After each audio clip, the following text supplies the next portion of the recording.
So we are here in beautiful Las Vegas. We're gonna go over the 5 key reasons why you're gonna wanna use supercharging, the benefits and the differences between those and these charging stations. Why do they look different? Which one is better? Which one is best if you are on a road trip? And I am on vacation right now. Very happy to report from Las Vegas. So let's get right into this video.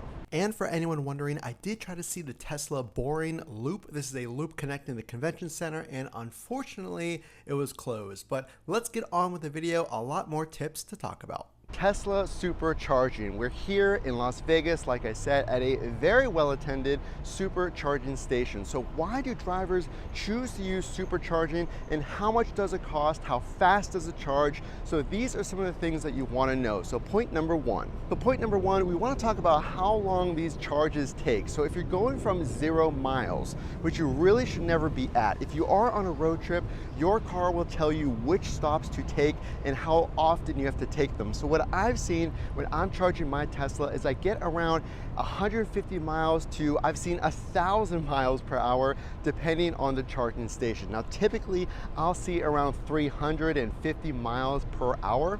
So if I have a chance here, I might talk to one of the drivers. I don't want to bother anybody, but basically you can count on that charging to take anywhere from 10 minutes if you're going for maybe just a 100-mile fill up, if you will, to about 20 to 25 minutes. So point number 2 is understanding the differences between one of these chargers. So these are not superchargers. These look like level 2 public Tesla chargers. So typically these will give you around 35 miles an hour in charge versus a supercharging station. Like we talked about, you're gonna get a few 100 miles of charge. So that's probably a reason you don't see many drivers here using these. You see a lot of the drivers using the actual superchargers. Now there are some here parked in the level 2 charging, it looks like. Maybe they're leaving it for a longer period of time, because typically the proper etiquette is once you fill up on the supercharging station, you do want to leave, you want to open that bay for another driver. So let's get into point number 3. I just want to say here, the weather here is absolutely amazing, but point number 3, we're going to talk about how to properly use a supercharger. So as you're navigating to the supercharging stations, in your Tesla, it'll precondition the battery. So again, if you're new to getting a Tesla, if you haven't used these superchargers before, your battery will actually condition itself to get the maximum charge whenever you arrive here. So once you arrive, you want to back into one of these stations.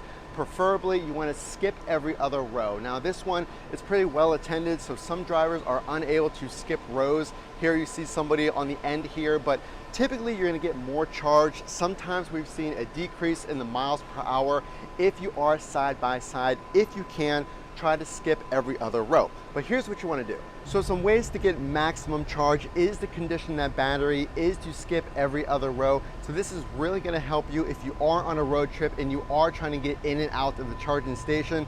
But Teslas are designed to charge as fast as possible. So these give you the highest charge versus a level 2 public charger or the chargers at your house. So I have a NEMA 1450 adapter. Again, this is going to give you around 350 miles per hour in charge or more. And the at-home chargers gonna get you around 35 miles an hour in the Tesla wall connector. So the Tesla wall connector is absolutely, it's different than this as well. The wall connectors will give you around 45 miles an hour. So if you're looking to get in and out, if you aren't on a road trip, these supercharging stations right here, this one in Las Vegas, is exactly where you want to be. So point number 4, we're going to go over how much does it actually cost to use these supercharging stations, and it comes down to this. So I can tell you from example, my at-home charging, it all depends on the kilowatt per hour charging cost.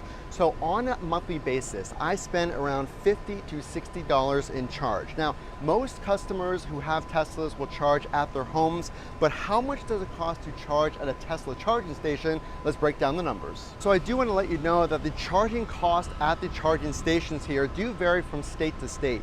Now, the California rates have unfortunately gone up recently, but you really want to look at what your car dashboard says. It will tell you the kilowatt per hour in charge. Again, I would say every visit for a charging station, I pay around $7 to $10. And obviously that depends on where you're at in range. So These are definitely the fastest. I think they're definitely worth it. They're definitely easy to use. So let's get into point number 5. So point number 5, we're gonna talk about how often you can supercharge. Now, if you are looking at the new 4680 battery packs, it's the most efficient battery pack that Tesla has made, and those batteries are safe to charge at 100%.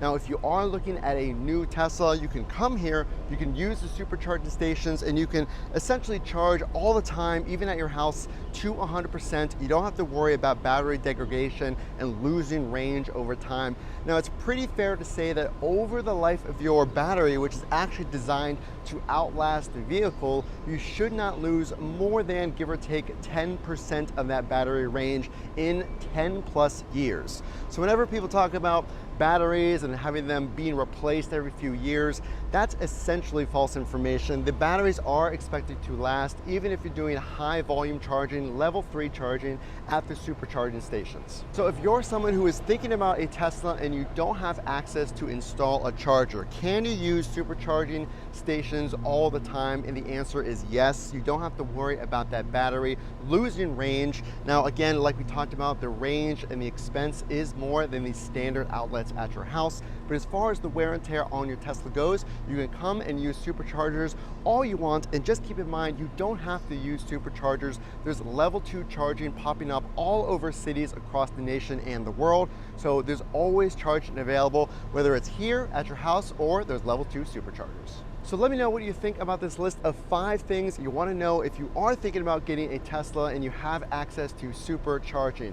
Definitely a convenient way if you're taking road trips, if you're someone on the road frequently in between cities for work, or if you can't access charging at your house. Superchargers and those tips about conditioning your battery, skipping every other row if you can to maximize range, and simply the convenience of these as far as how long they take is totally worth it. Now, the only way I know you like this video is to drop a like and consider subscribing to get more tips and tricks, not only on superchargers, but everything Tesla and more. Again, this is Matt from Frunk to Trunk. We will see you in the next video.